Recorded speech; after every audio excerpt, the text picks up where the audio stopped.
Rocografía 2020. A fines de julio se cumplieron 30 años, nada más y nada menos, que el show en vivo de Roger Waters en Berlín. ¿Se acuerdan? Ese mega concierto. Por ahí ahora estamos más acostumbrados a esos conciertos de cancha, de rock de cancha. No tanto por el rock, digo, pero sino por festivales multitudinarios, ¿no? Que van 200.000 personas, 100.000, 200.000 personas, pagos gratuitos, los gratuitos mucho más, obviamente.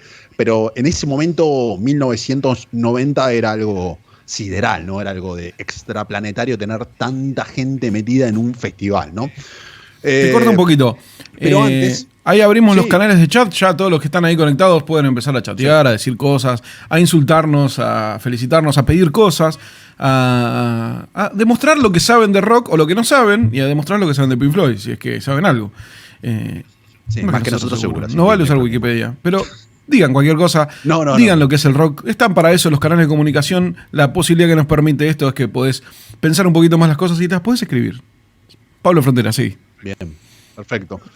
El muro de Berlín fue un muro de seguridad, por lo menos así lo plantearon, que se formó en parte de la frontera interalemana desde el 13 de agosto de 1961, el día de cumpleaños de mi amigo Martín, hasta el 9 de noviembre de 1989. ¿Sí? O sea, el año pasado se cumplieron 30 años de la caída del muro de Berlín. Mucho tiempo este muro fue la que separó, no se acuerdan, la Alemania del este contra la del oeste, y era la división de definitivamente dos mundos.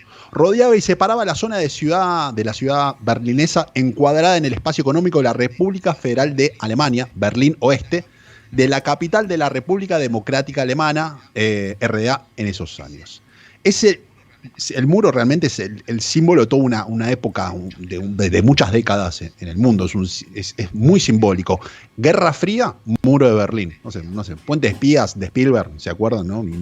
Berlín del Este contra el Oeste, y es una película que es lenta, que no tiene tiros, que no tiene muchas cosas, pero es una película excelente. Véanla, por favor, porque además de tener a Tom Hanks, que es un número uno del cine, pero hablaba de eso, y toda esa pasión que tiene Spielberg con la Segunda Guerra, con Guerra Fría, todas esas cuestiones de la historia que están buenísimas.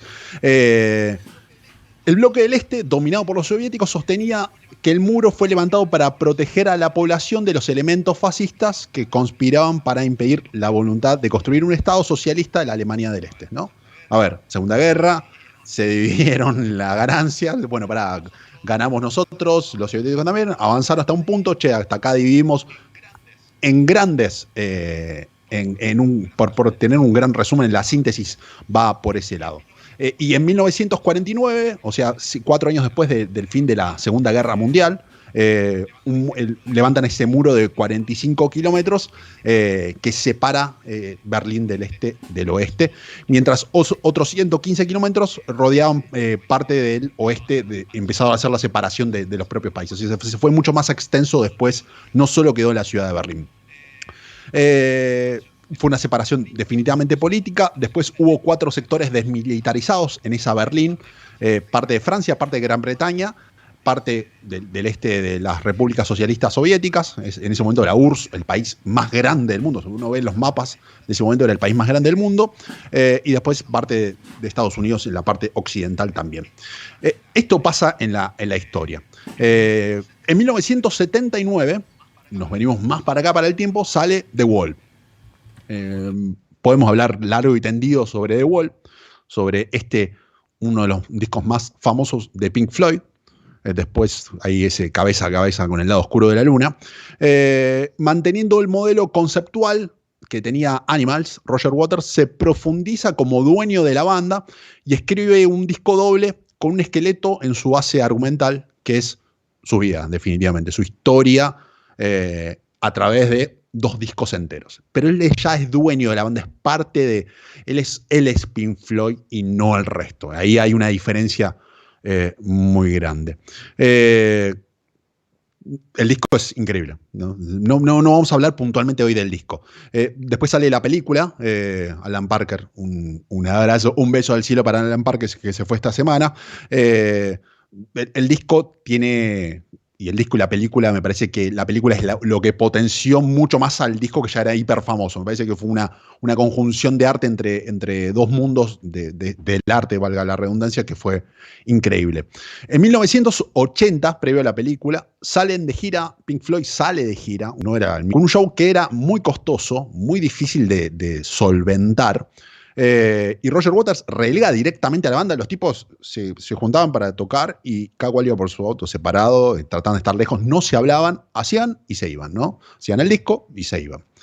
Richard Wright en ese momento ya era empleado de la banda, lo había rajado Waters, lo había relegado totalmente, y el pedante Roger Waters, insoportable, estaba harto de hacer shows, harto de Pink Floyd, y lo corre del hilo de la banda, ¿no? Directamente. Entonces, Rick Wright era un empleado que fue, de hecho, el único que levantó algo de guita.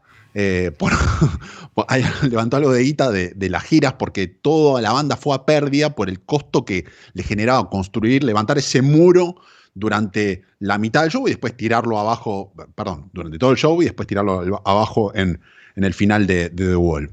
¿Qué más? En 1983 graban el fracaso entre comillas, ¿no? de Final Cut.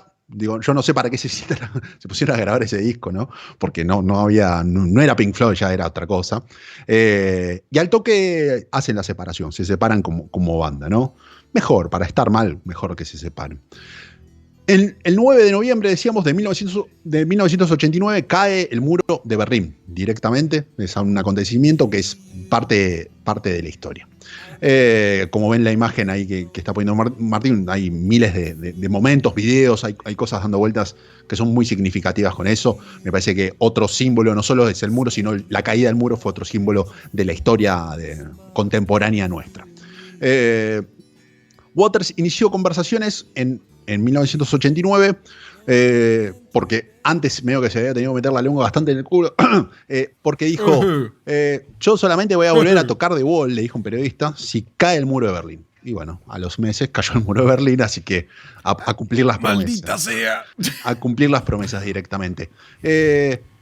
Habló con un ex aviador de la Fuerza Aérea Británica, de la Real Fuerza Aérea Británica, que lo había convocado y habría creado, y entre los dos como que querían armar un show especial de Wall a beneficio. La primera idea era montar un show en el Gran Cañón del Colorado, un lugar que siempre Pink Floyd se caracterizó por hacer shows en lugares muy, muy grosos, no solo la etapa de ellos juntos, sino también después Gilmour por su lado. Recuerden, hay un show de 1987 de Pink Floyd, o sea, la formación Pink Floyd, sin Waters, Gilmour, Richard Wright y Nick Mason haciendo en vivo en Venecia, sobre unas lanchitas, y un show espectacular y unas fotos hermosas. Es increíble.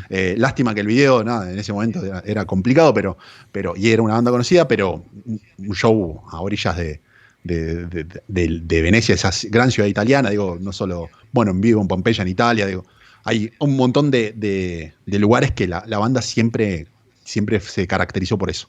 Pero la gran afluencia de gente hacía difícil que toquen en el Gran Cañón del Colorado por una cuestión hasta ecológica. Entonces, el traslado de la gente hacia el lugar era realmente complicado. Y lo que sonó después es, vamos a Berlín, post caída del muro de Berlín, digo, es otra ciudad, si bien había todavía cosas dando vuelta, pero prefirieron ir directamente a Berlín. La puerta de Brandenburgo era la zona donde había estado el muro, una zona mixta, era un purgatorio definitivamente de la Guerra Fría. Presentaron un solo problema, que temían que haya minas enterradas. Entonces, parte del laburo del relevamiento del lugar era tratar de detectar y sacar y desactivar las minas que había, porque si no la gente iba a volar por el aire, ¿no? Se esperaba mucha gente, entonces... Sí, pequeño inconveniente para un recital. Sí, definitivamente.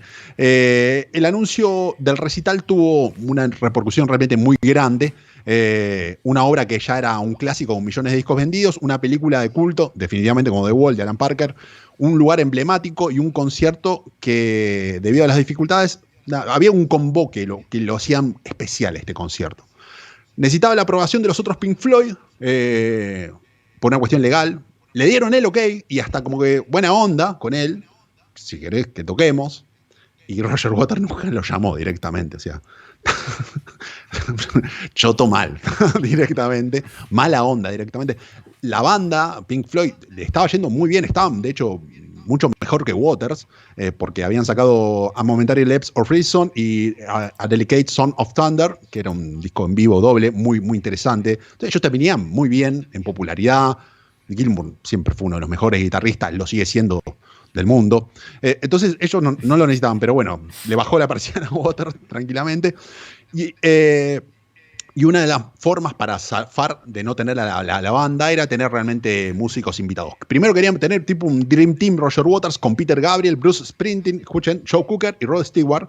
Hasta mismo Eric Clapton había sonado, pero medio que lo bajaron porque no lo...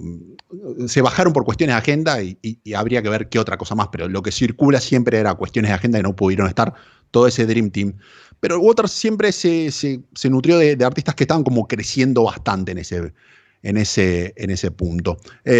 Por ejemplo, Scorpions era una banda que estaba en un momento muy interesante dentro del rock y los fueron invitados a tocar. Cyndi Lauper, que fue una de las primeras opciones que Roger Waters abarajó y la tuvo metida y participó definitivamente del show que se hace a fines de julio de 1990.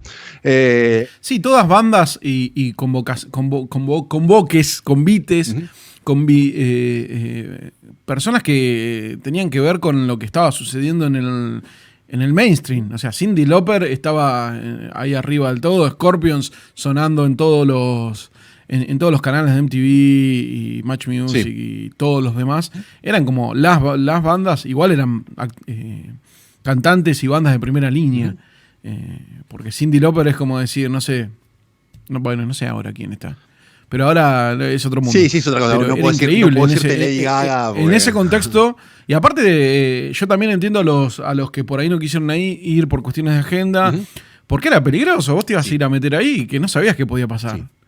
Porque no era una zona copada, no es el Berlín de ahora que vos sabés que la gente no tira papeles en la calle. No, era otra circunstancia muy difícil. Moría gente ahí, entonces era jodido ir. Por eso, la que contuvo problemas, y ahí vamos a hablar un poco más después, es con Sinéad O'Connor, una personalidad muy fuerte, Roger Waters también, y después tuvieron como un choque bastante interesante para nosotros. Por ahí para ellos en ese momento fue bastante malo. El show tuvo un corte de energía en un momento mientras cantaban. O sea, arrancó Scorpions haciendo In the Flesh, por ejemplo, ese famoso tema. Después, por ejemplo, Sinéad O'Connor entra en Mother para cantar, se la escucha cantando mal. Las versiones no están buenas. No, a mí personalmente no me gustan. Prefiero más un Pink Floyd, pero ellos lo que Waters siempre planteó es una especie de adaptación y versiones de sus propios temas. O sea, sonaban musicalmente a Floyd, pero la forma de cantar, etcétera, era un poco más diferente, con una impronta de cada invitado. De hecho, después terminó, Sinéad O'Connor se puteó con Roger Waters después y Waters habló de la falta de profesionalismo de ella, o sea, en Mother por haber salido mal, ¿no? Bronca entre ellos. No sé, se me ocurre Van Morrison haciendo Comfortable Numb. También muy resistido para escucharla. Sí me gusta mucho porque a mí me encanta Joni Mitchell, que siempre me pareció una gran artista, haciendo Goodbyes Blue Sky, por ejemplo. Realmente a la altura de la leyenda en The Wall, de ese tema que es realmente hermoso, y con esa voz de Gilmour muy casi angelical. Bueno, Joni Mitchell le aporta algo más que interesante. El concepto del show era similar al presentado de la época de Pink Floyd, pero un poco más ambicioso, una marca de agua de Waters. Waters siempre yendo más allá en los estándares de shows en vivo, ¿no? Definitivamente es una mente creativa increíble, Roger Waters. La pared era mucho más grande que la de los shows que tocaban en 1980, un muro de 170 metros de largo por 25 metros de alto, ¿no? Gigante. Tranquilo. Gigante. Y la pared se desplomaba después al final, encima. Un laburo y una guita tremendo. ¿Cuánta gente fue? Más de 300.000 personas. Se vendieron más de 300.000 entradas. Después también el momento de que la gente que entraba, había mucha gente sin entrar que quería entrar, onda recital del Indio, abrieron puertas y se metió también más gente, entonces se habla de entre 300.000 y 400.000 personas asistieron en vivo. El recital se televisó a través de 52 países, o sea, millones de personas en todo el mundo lo vieron. Yo algo me acuerdo, era medio pendejo, pero algo me acuerdo. Y la verdad, hubo 2 cortes de energía en la transmisión, pero se vio en todos lados, 52 países, millones de personas lo pudieron llegar a ver. Entonces, para mí la reflexión es que Roger Waters dijo, quiero ser otro The Wall, diferente, en un contexto que era ese el momento para hacerlo, definitivamente a menos de un año de la caída del muro de Berlín, con la cosa todavía bastante caliente, la separación de la URSS en ese momento, la crisis política del socialismo en ese momento, un acontecimiento histórico muy fuerte y un tipo como Roger Waters que siempre se la jugó por hacer cuestiones de arte en lugares o en el momento histórico que tiene que estar y tener la espalda para poder hacerlo y las ganas y los huevos para poder hacerlo. No sé, se me ocurre cuando habló mal de Trump en México, ese video de Pix que hay circulando en su canal de YouTube también, que él no tiene problema, digo, es como ahora hay mucha más libertad, pero en ese momento, digo, en el 90, con los líos que había todavía y las guerras que vendrían en la década del 90, en los Balcanes, por ejemplo, ahí cerca, ¿no? Todavía de esa crisis política de la Unión Soviética, Waters siempre en eso estando presente en los momentos y los acontecimientos históricos más importantes del mundo o de la humanidad. Después, en 2012, todos se acuerdan, vino a Argentina con un show que era una locura total, una locura increíble. Roger Waters The Wall, vino al Estadio River, hizo 9 estadios de River, una locura. Ya lo hablamos un poco el otro día, también la gente iba también por inercia, era una especie de buena moda ir a verlo, como era muy cool. Y estaba bueno, por ahí no entendían un poco el mensaje, pero bueno, no era lo importante el mensaje, sino lo importante era ir a ver algo que iban a ver todos y alababan todos. No es realmente importante. Rocografía 2020.